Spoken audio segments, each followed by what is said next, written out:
Assalamualaikum warahmatullahi wabarakatuh. Hello everyone, how is everything today?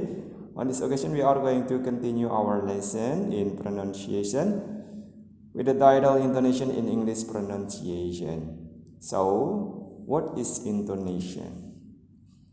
Sometimes when we are talking intonation, it cannot be separated from the stress because between intonation and stress they are closely linked. In fact, it is impossible to separate them because they are also hand in hand. So intonation is about how we say things rather than what we say, the way the voice rises and falls when speaking. In other words, the music of the language. So basically there are two patterns of intonation in English. The first one is falling intonation and rising intonation. In the following examples, a downward arrow indicates a fall in intonation and an upward arrow indicates a rise in intonation. Well, the first one is falling intonation. It means that the most common intonation in English is falling intonation.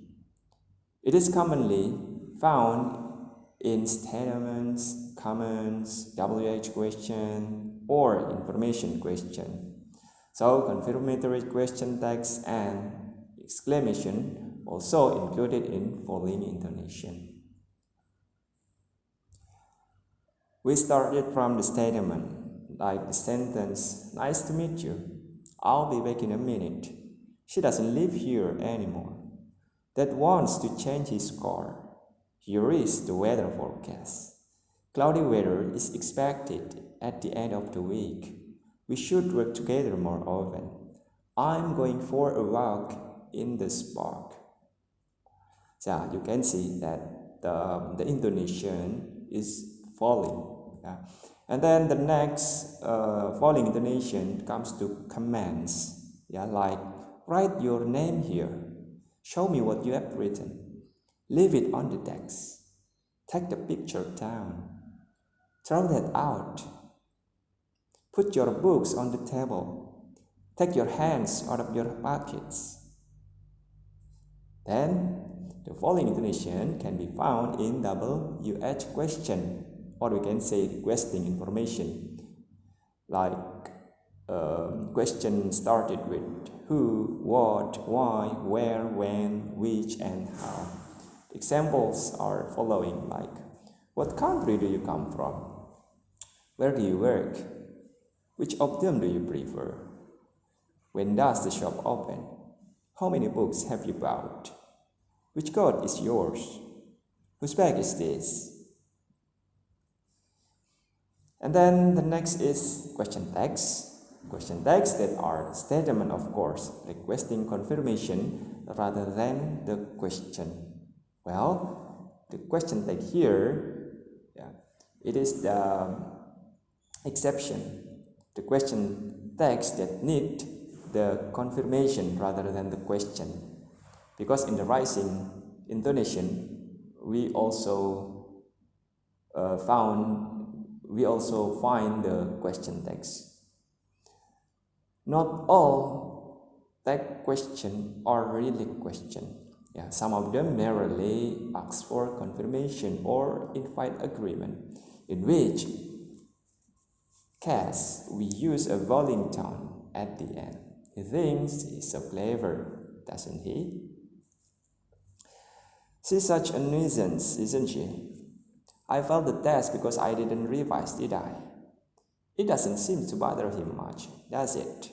So it's like a statement, not asking or requiring the answer.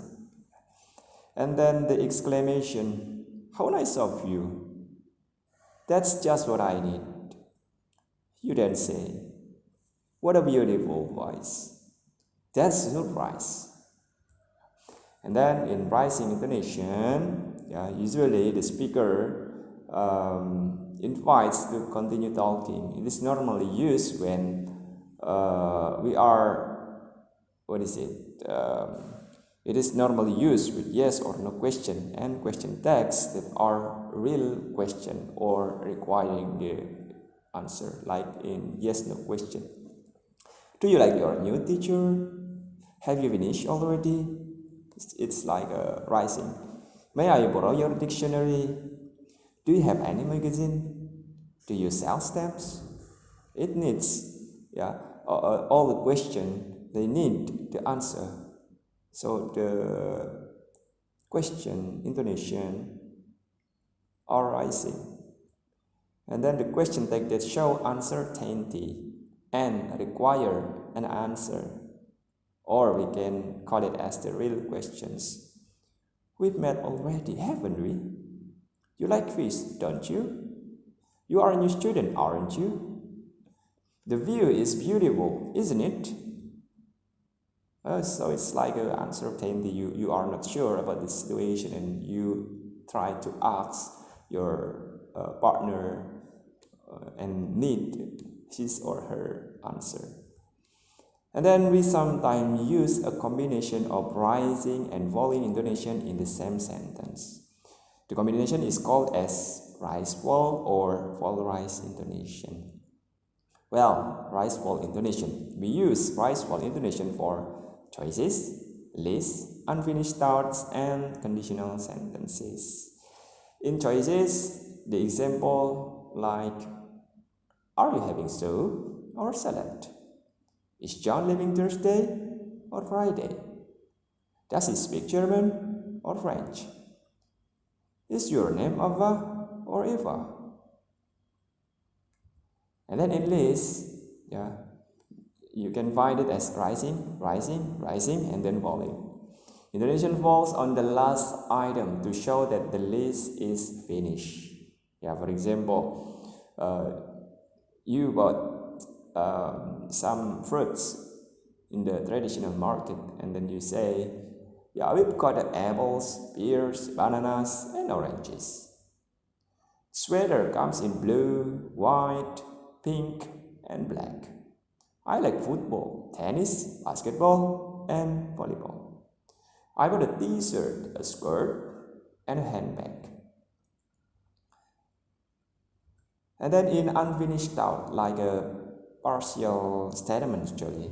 So in the responses to the following question, the rise-fall intonation indicates a reservation. So the speaker hesitates or to fully express his or her thoughts. Like, do you like my new handbag? Well, the leather is nice, but I don't like it. What was the meal like? Fish. It's good, but the rest wasn't great. So you both live in Los Angeles? Wells, Lex? Does, but I don't. And then the other is inconditional sentences. So the tune rises in the first clause and falls gradually in the second clause. If he calls, ask him to leave message. Unless he insists, I'm not going to go. If you have any problems, just contact us. And then fall rise intonation. The voice falls and rises usually within one word. So the main function of fall rise intonation is to show that the speaker is not certain of the answer they are giving their question. Or maybe he or she is reluctant to reply. It is also used in a polite request or suggestion. Here is the example in hesitation or reluctance like, so you'd be willing to confirm that, well, I should also. So the intonation rise and fall and rise in one word. You didn't see him on Monday? Don't quite remember. And then the politeness in doubt or uncertainty. You are not sure what the answer might be. So perhaps we could visit the place. Should we copy the list? Do you think it's all good? Well, everyone, that is the explanation about intonation in English. If you still have any question, you can share it in the forum of Scalsa. Thank you very much. Assalamualaikum warahmatullahi wabarakatuh.